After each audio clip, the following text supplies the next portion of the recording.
तर आजच्या या व्हिडिओमध्ये आपण प्रवासासाठी तसेच टिफिनसाठी 2 पौष्टिक व पोटभरीच्या रेसिपीज बघतोय। या दोन्ही रेसिपीज जुन्या व पारंपरिक आहे। नमस्कार, मी धीरज तुम्हा सर्वांचं आजच्या व्हिडिओमध्ये खूप खूप मनापासून स्वागत करतोय। पहिली रेसिपी बाजरीची गोड भाकर कशी करायची तेच बघतोय। तर त्यासाठी 1.5 वाटी दूध घेतलेलं आहे। दूध गरम केल्यावर हलकसं कोमट करून घेतलेलं आहे। यामध्ये आता आपल्याला आवडीनुसार गूळ किंवा साखर घालायची आहे।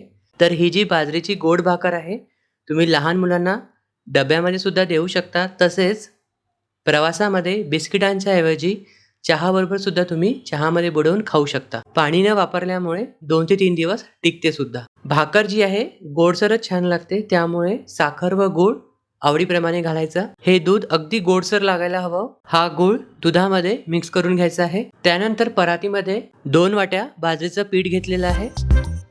यामध्ये किंचित मीठ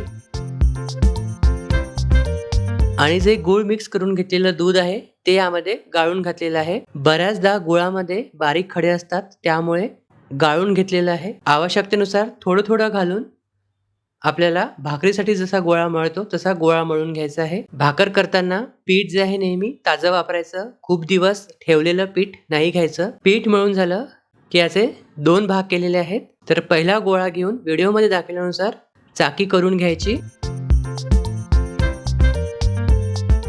त्यानंतर परातीमध्ये थापण्याकरिता थोडंसं पीठ आणि थोडेसे तीळ घातलेले आहे। त्यावर ही चाकी ठेवून आपल्याला भाकर थापून घ्यायची आहे। हवं असल्यास तुम्ही याला लाटून सुद्धा घेऊ शकता। आणि ही जी भाकर आहे थंड झाल्यावर आणखीन छान लागते, त्यामुळे प्रवासात नेऊ शकता किंवा मग मुलांना किंवा स्वतःही डब्यावर सुद्धा 4 वाजताचा सायंकाळच्या नाश्त्यासाठी घेऊन जाऊ शकता। भाकर थापून झाली की अलगद उचलून गरम तव्यावर ठेवायची आहे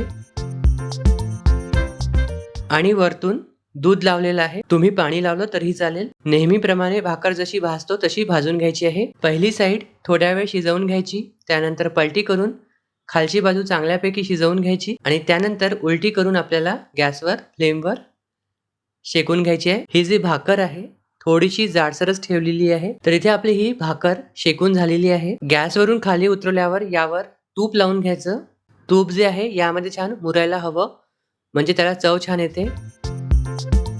जर धीरज किचन मराठीचे व्हिडिओज आवडत असतील तर व्हिडिओजला प्लीज लाईक, कमेंट, शेअर आणि चॅनलला सबस्क्राईब करा। सबस्क्राईब केल्यावर बाजूला एक बेल आयकॉन दिसेल, त्यावर सुद्धा क्लिक करा। त्यामुळे तुम्हाला माझ्या प्रत्येक रेसिपीचं व्हिडिओचं नोटिफिकेशन मिळेल।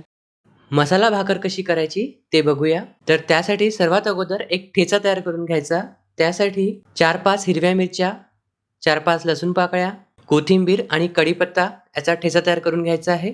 त्यानंतर परातीमध्ये 1 वाटी ज्वारीचं पीठ आणि 1 वाटी बाजरीचं पीठ घेतलेलं आहे। यामध्ये आपल्याला काही मसाले घालायचे आहे।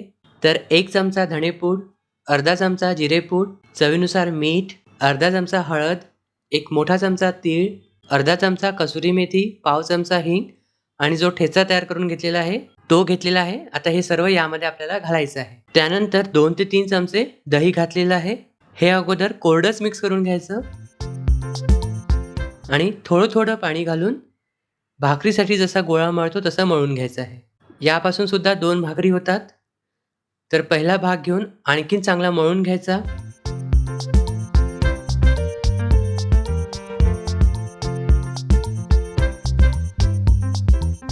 गोल चाकी करून परातीमध्ये थोडंसं पीठ घेऊन त्यावर आता ही भाकर थापून घ्यायची आहे। ही जी भाकर आहे थोडीशी झणझणीत करायची, म्हणजे थंड झाल्यावर खाताना मजा येते। भाकर थापून झाली की पुन्हा गरम तव्यावर अलगद हाताने ठेवून वरतून पाणी लावून नेहमी जशी आपण भाकर भाजून घेतो तशी भाजून घ्यायची आहे।